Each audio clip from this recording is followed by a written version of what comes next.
Yeah.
पलंग पर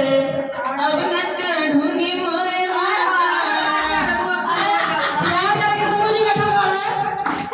पलंग पर अब न चढ़ूंगी मोरे राजा पलंग पर अब न चढ़ूंगी मोरे राजा पलंग पर अब न चढ़ूंगी मोरे राजा पलंग पर अब न चढ़ूंगी मोरे राजा मोरे राजा मेरी पीर समायावे वो मोरे राजा मेरी पीर समायावे वो मोरे राजा मेरी पीर समायावे वो मोरे राजा मेरी पीर समायावे रमणता सुखे राजा मोरे राजा रमणता सुखे राजा मोरे राजा रमणता सुखे राजा मोरे राजा रमणता सुखे राजा मोरे राजा ओ मोरे राजा सुनते खरावट लीना ओ मोरे राजा सुनते खरावट लीना ओ मोरे राजा सुनते खरावट लीना ओ मोरे राजा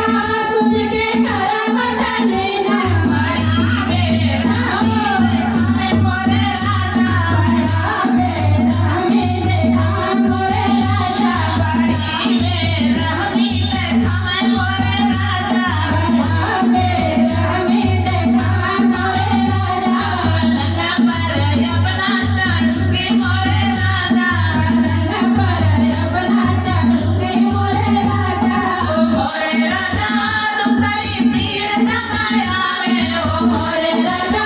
दूसरी पीर समायावे ओ मोरे राजा दूसरी पीर समायावे ओ मोरे राजा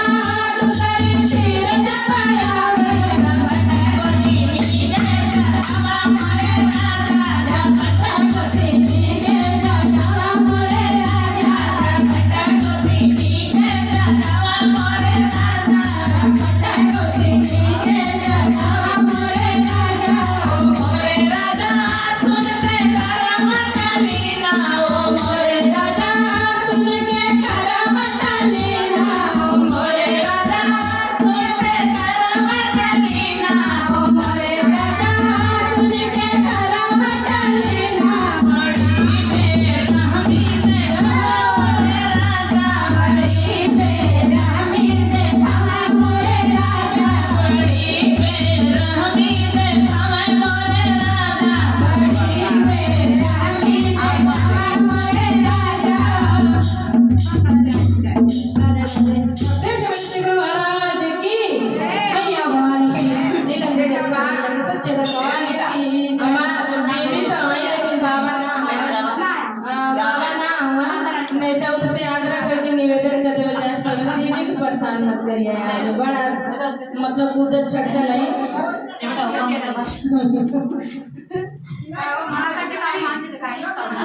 छोटे से